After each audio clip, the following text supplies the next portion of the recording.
The sun set softly over Ravenwood, its amber hues casting long shadows across the worn streets, while a chill seeped into the air. I stood on the edge of my apartment, my fingers brushing against the cracked window as I watched the world outside puffing out clouds of breath, people bundled and huddled against the cold. My son lay nestled in my arms, his small form a warm anchor against the growing tide of bitterness that threatened to pull me under. I drew a breath, letting his innocent laughter echo in my mind, a silver thread weaving through the dark loom of my turmoil. Any hope I could cling to felt precious against the weight of sorrow pressing upon me, the kind that seeped into my bones and blended with my shattered dreams. As I looked down at my son, his blue eyes sparkling with mischief, I relished the sound of his giggles, a brief reprieve from the suffocating despair that clung to the edges of my reality. Mama, he said, reaching for a frayed teddy bear beside us, its worn-out ears reflecting the countless stories I'd whispered to him. Bear needs hugs too. He cradled the toy to his chest, and for a fleeting moment the heaviness lifted as I smiled down at him. I felt the warmth of his laughter wash over me, but as the moments passed, the shadows crept back, the reality of my situation folding over me like a wet blanket. With the phone in my other hand, I stared at it, trying to summon the courage to make the call that had lingered like a festering wound in my mind. My family had become a mirage, escaping my grasp the moment I needed them most. Each attempt to reach out felt like throwing a stone into a dark abyss, the noise of impact swallowed entirely by an unyielding silence. Should I call Grandma? I spoke aloud, uncertain if my words were meant for my son or myself. The thought triggered memories of kinder days, memories of my grandmother who once lifted my spirits like an eagle soaring high above the storm. Her words still echoed, "If you ever need me, just call," but they twisted in my mind now, ghostly reminders of promises broken. My heart sank. Would she really help me, or had she joined the ranks of my family, those who turned their backs when I needed them the most? But what if she does care? I murmured, my thoughts racing in circles, escalating with each heartbeat. I paced the cramped living room, the walls closing in on me, the air thickening with every second that passed in indecision. Okay, okay, I whispered to my son, who looked up at me with concern etched on his little face. Let's give Grandma a call. I held him a bit tighter, the familiar scent of baby soap mixing with his wild curls, providing comfort to my fraying spirit. The phone's screen lit up, radiating a glow against the fading light as I dialed her number, my fingers trembling slightly. It rang once, twice, thrice, and on the fourth I felt a flutter of hope, followed by a heavy thud of dread when I heard the click of her answering machine, an empty promise of warmth greeting me. "I'm sorry, I cannot take your call right now. Leave a message and I will get back to you." Slightly defeated, I took a breath and recorded my plea. "Hi, Grandma, it's me. I really need someone to help me navigate everything. Please call me back." Tears stung the corners of my eyes, but I blinked them away, unwilling to show weakness in front of my son. Setting down the phone, I felt a familiar ache gnaw within me. Days turned into weeks spent in that flickering hotel room. My mother's feeble arrangements were more like shifting mirages than solid ground. The scattered memories of her, promising assistance but disappearing like shadows in the night, leaving me grasping at wisps of hope that never materialized. "I just need support," I murmured, more for myself than anyone else. My son, oblivious to the struggles enveloping us, scooted around the room, trailing laughter like fireflies. Nevertheless, I watched the expression shift on his face when the shouts of my roommates pierced through our temporary sanctuary, shrill and dripping with accusations that painted me as a failure. They perceived me as a burden, the broken piece in their perfect picture, and I could see in their eyes what they thought of me. They viewed me as someone who was unworthy of sympathy. A particularly loud shout from a roommate sent a shudder through me. "You're just a single mother, get your act together." Their derisive laughter seemed to slice through me like a knife, and my heart cracked open, spilling a torrent of unshed tears. Why can't they understand? I thought bitterly, wishing for the strength to rise above their scrutiny. As the noise continued, I gripped my son tighter, a shield against the world that had betrayed me. "Look at all the rainbows," I whispered, my voice shaking. "There is beauty in the chaos." His childlike faith bolstered me, but it became increasingly harder to bear the dark clouds gathering around us. I was caught in a relentless spiral of backlash that left me questioning my worth, but more importantly, if I would ever climb out of this pit of despair. Child support became an elusive dream, vanishing just when I thought I might grasp it, and each rejection letter was another blow to my already battered sense of identity. Why even keep trying? I laboriously thought to myself, fighting against the waves of disillusionment. But on that cold night, while I enveloped my son in my arms, feeling his warmth in stark contrast to the chill of the world around us, I contemplated my transformation. "I cannot let them destroy me," I declared silently, a spark igniting within me. Betrayal morphed into steel resolve. I shifted from victim to warrior, planning my return in the only way I knew how, through words. The dim light of the room illuminated my paper and pen as I began to write. Each word surged through my fingers like molten lava, churning with raw emotion. I poured out every grievance, transforming my pain into a manifesto. "You let me down when I needed you," I wrote, each letter searing my truth into existence. "You pretended I was invisible." I wanted them to confront their shortcomings, not with vengeance as my only goal, but rather to expose their apathy, forcing them to see the devastation they left behind. I imagined sending these letters, envisioning the impact they would have, a few stabs of guilt piercing through their indifference. Each page became a dagger aimed straight at their hearts, a revelation of all the moments they left me unsupported and isolated. Would they even care? Would they bother to read it, or would my words, like so many cries for help before, be swallowed by the silence? Bear is sleeping, I whispered to my son as he nodded off, his tiny chest rising and falling, a reminder that innocence still flourished within love's embrace. The calmness that enveloped him urged me to keep writing. I was no longer just a footnote in their lives, I was wielding my voice, determined to reclaim my narrative. I will not be silenced anymore, I vowed silently, the determination blazing within me like an electric current. I penned my letters long into the night, fueled by the pain of betrayal, pouring my soul onto the pages as each stroke of the pen whispered truths I had long buried. You failed me, but I will rise, I declared with fervor. The more I wrote, the more motivated I felt to confront my demons and shine a light upon the darkness of their neglect. When dawn broke over Ravenwood, it signified not just another day but the emergence of a warrior. I was ready to face not just my family but the ghosts of pain that haunted me for so long. The evening unfolded in that golden twilight as the last rays of sun lit up my living room in hues of orange and pink, casting everything in a soft, warm glow that belied what was to come. My heart raced in quiet anticipation, each beat echoing the battle within me, stirring a cocktail of hope and dread. With each passing moment, I wondered if the atmosphere that had once mirrored familial love could now turn into a crucible for the truth. My son played quietly on the floor, his laughter like a refreshing spring amidst this daunting storm I was about to unleash on my family. I took a deep breath, running my fingertips over the surface of the letters I had printed just days before. They felt heavy in my hands, a physical reminder of every hurt that had clawed at my heart. I had vowed not to let the past suffocate me anymore. Then came the knock at the door, shattering the stillness. I hesitated before opening it, as if the mere act could alter the course of the unfolding night. I shut my eyes just for a heartbeat, inhaling sharply before letting it out. The grip I had on those emotions was tenuous, but I pushed it all down. What was the worst that could happen? Hi, dear. My grandmother's voice was a sweet balm against the backdrop of my anxiety, though the trace of vulnerability laced through her greeting dug at my heart. She stepped inside, her eyes bright yet clouded with worry, and I could see the fragility in her smile. I hope I'm not too early. Not at all, I replied, forcing a smile through the storm brewing within. I'm glad you're here. She settled onto the couch, pulling an old quilt tighter around her shoulders. I couldn't help but notice how much she looked like a bird seeking shelter, using the fabric to shield herself from the bitter winds outside. Soon the door opened again. It was my stepfather, his bulky figure filling the threshold. A polite nod masked the tension churning beneath the surface. Evening, he said flatly, not bothering to mask his discomfort. I remembered those cold dinners we had shared. He would always glance at his watch, shifting uncomfortably between my grandmother and me, a clear division between two worlds. Finally, the door swung open for the last time, revealing my mother. Her entrance carried the noxious weight of unaddressed issues swirling in the air. She stepped in, curled her lips in a tight smile that felt less welcoming than I had hoped. I hope this evening won't take too long. I have plans later, she said, her voice as cool as a mountain stream in winter. The stench of false bravado clung to her just like a heavy perfume. As we settled around the small wooden dining table, I could almost feel my heart thumping audibly. I forced small talk, but the words felt like marbles rolling around in my mouth, meaningless and jarring. My mind raced, weaving through conversations, analyzing their every smile and crease. I glanced over at my son, his innocence untouched by the dark clouds gathering overhead. Would anyone like some tea? I offered, needing a moment to gather my thoughts to temper the knife edge of emotions threatening to spill over. Sure, I would love some, my grandmother chimed in. It's been a while since I've had a good cup of tea. I busied myself in the kitchen, pouring hot water over tea bags, the steam rising and wrapping around me like a protective blanket. But as I stood there, the kettle's whistle blaring, I felt it again, a moment of doubt, a flicker of fear. Was I really doing the right thing? Would confronting them only lead to more pain? I poured the boiling water into 4 cups, each one a symbolic vessel filled with the bitter concoction of honesty and resentment.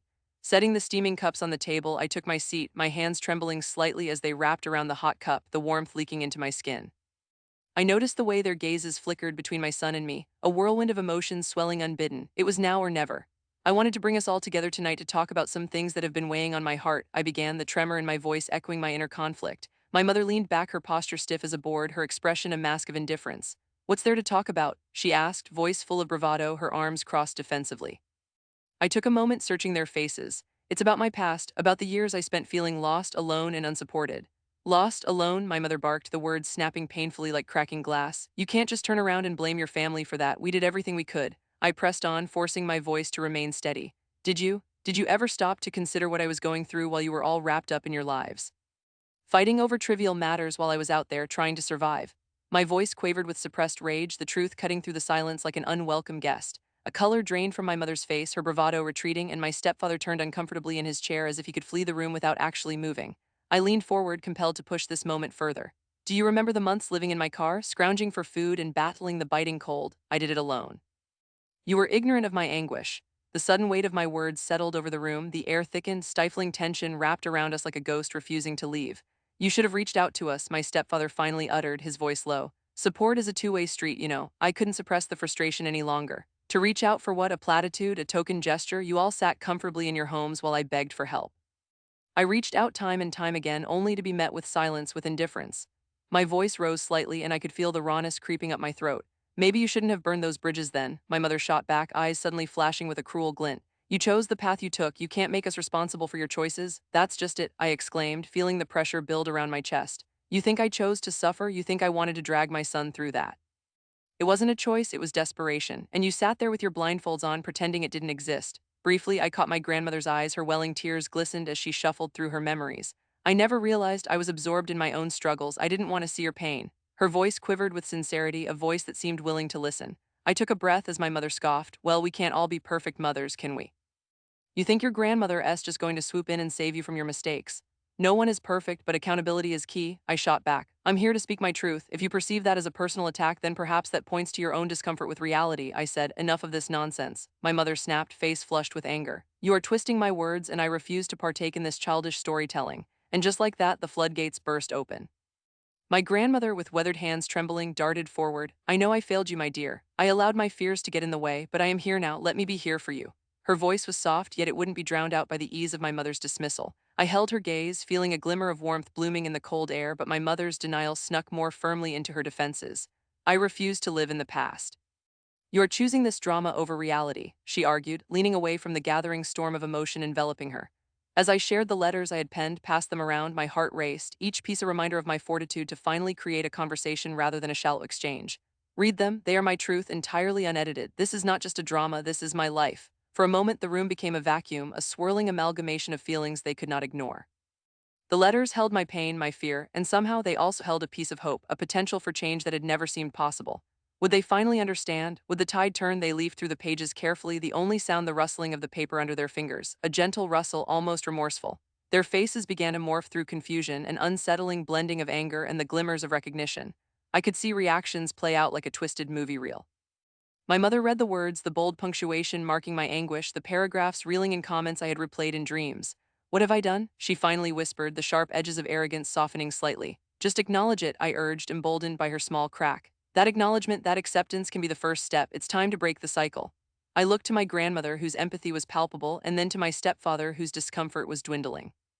The moment demanded clarity, and my resolve hardened. This isn't about blame, it is about understanding. You can hear me, but can you feel me? Their eyes exchanged glances, vulnerable and fear-laden, yet questioning what lay ahead.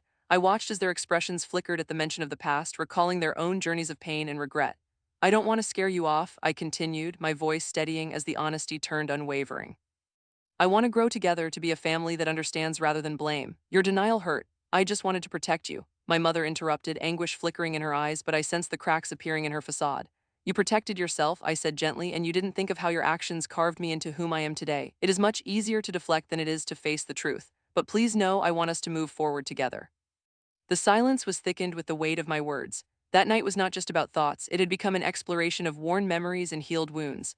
I watched their faces, obstacles began to melt, and the rusted armor of guilt seemed less daunting. I took a deep breath, willing the clouds of resentment and misunderstanding to part. Perhaps learning from this can help us all, my grandmother offered gently, uncertainty lingering in her voice. A flicker of hope ignited, and I felt the heat of forgiveness swirling through the air like an invocation, urging us all to put down our shields and delve into the truth. What had begun as a fight against the tide transformed, for I could see a fragile bridge, a sky between clouds, illuminating a path forward. I did not expect everyone to forgive all at once, nor did I wish to turn the sword upon them. I just wanted our connections to bind us in empathy. Yes, let's learn, I said, my heart yearning for sincerity. Let us be uncomfortable today for the promise of something brighter tomorrow. The truth was baked within the wounds, waiting to be embraced. And as the uncertainties loomed there within the shifting tides, nestled amid our fears and regrets, I sensed the whispers of love beginning to rise slowly. The storm had surged, raging through the room, but in this newfound dialogue were they finally beginning to grasp the artful embrace of vulnerability. Maybe, just maybe, I was not alone anymore.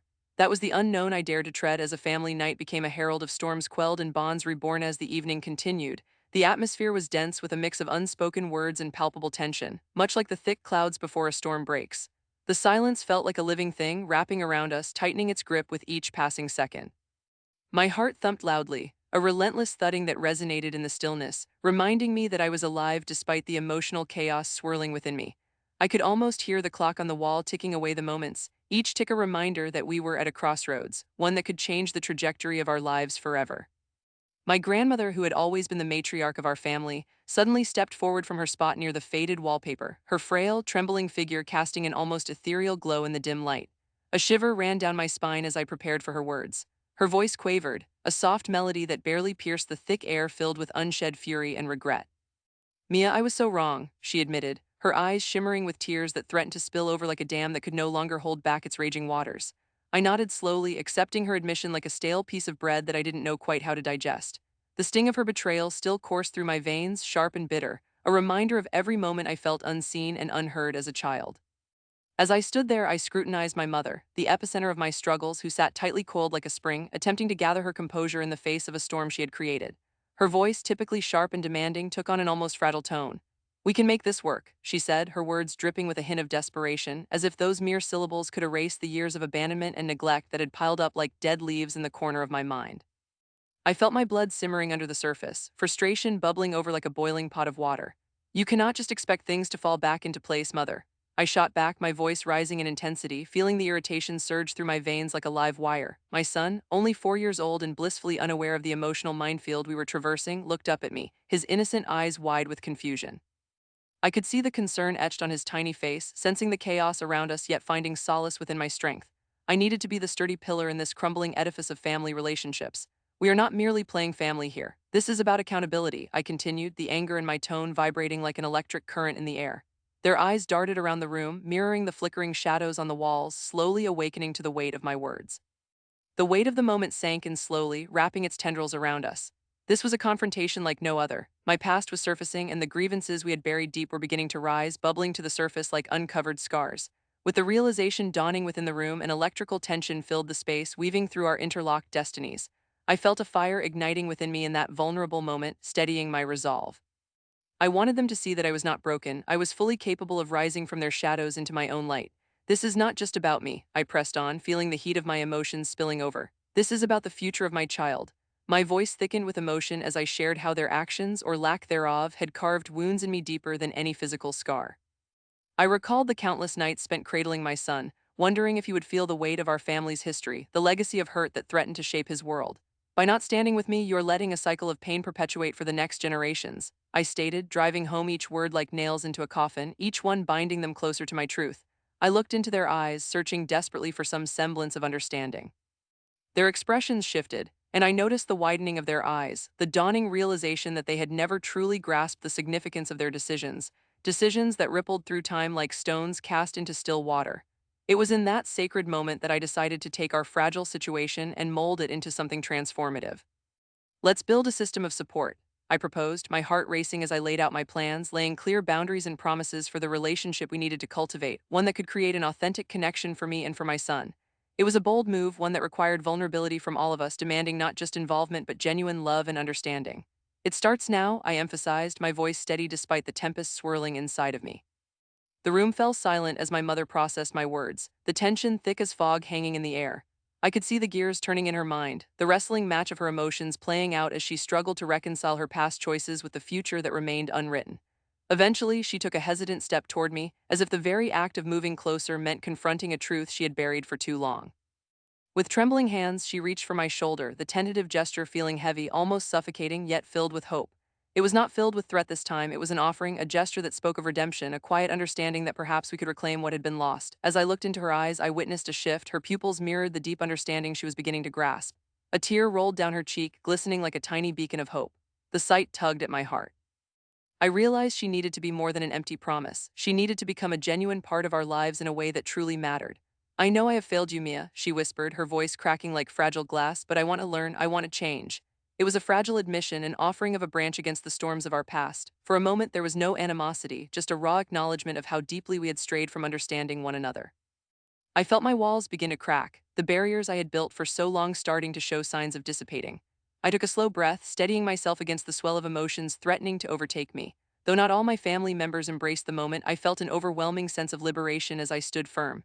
I had found my voice again and reclaimed the narrative of my life, no longer controlled by their stories or their versions of events.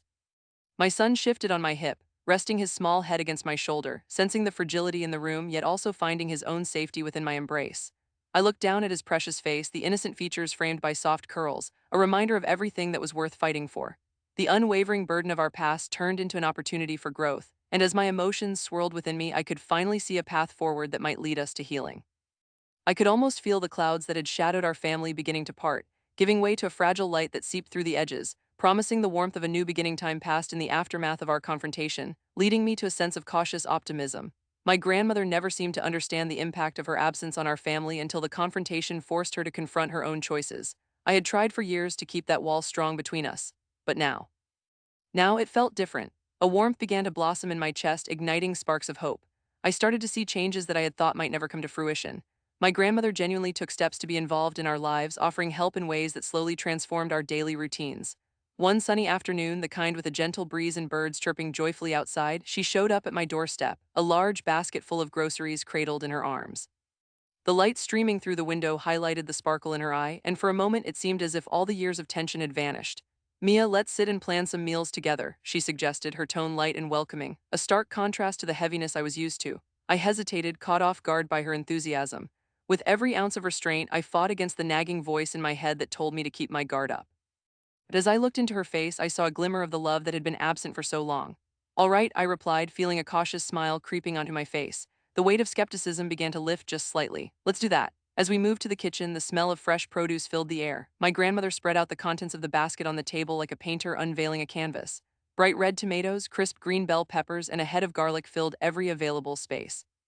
"It's been ages since we did this," she said, a hint of nostalgia creeping into her voice. "Do you remember the spaghetti we used to make? You loved it when I tossed in that garlic and basil." I chuckled at the memory, my heart warming at the thought of lazy afternoons spent with her, stirring pots and nibbling on bread crusts. "I think I do, actually. You let me add a secret ingredient. Was it sugar?" Her eyes twinkled with delight. "Exactly, just a pinch to enhance the flavor. I used to sneak it in when your mother wasn't looking." As we began to chop and slice, there was an ease that settled between us like a soft blanket on a chilly night.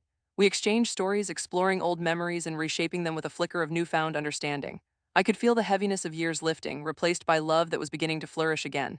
Yet amidst this joyful reconnection, my dynamic with my mother was still a tightrope walk. Each interaction felt like a test, balancing between wanting to embrace a motherly connection while holding her accountable for her past negligence. Our dialogues had shifted recently, slowly transforming the bitter tones of blame into words flavored with curiosity. It felt as if we were creating a new narrative, one that simmered with the aroma of hope. I remembered our last interaction, a simple phone call on a rainy evening.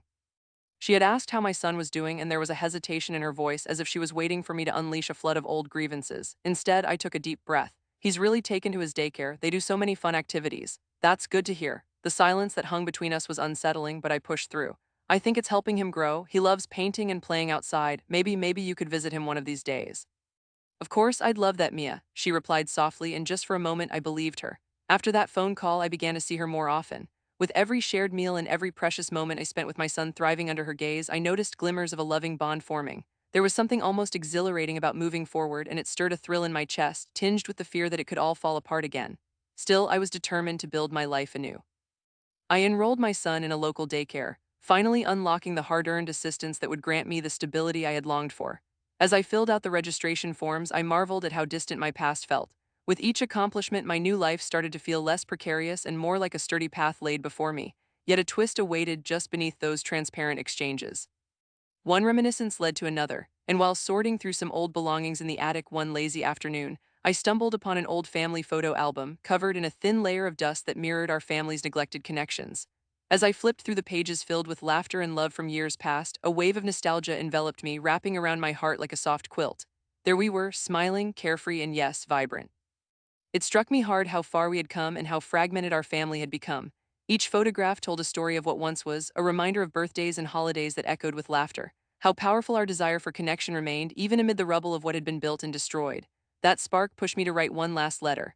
This time it was different, not laced with accusations, but overflowing with hopes for the future.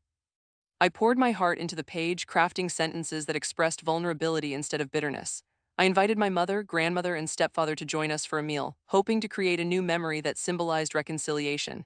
As the evening approached, my heart raced with a mix of anticipation and fear. I imagined how they might react. What if they could not put aside the burdens of old? As the sun dipped below the horizon, casting golden hues across the sky, I finished setting the table, each silverware piece arranged meticulously like soldiers standing at attention in anticipation of something significant. Then came the knock at the door.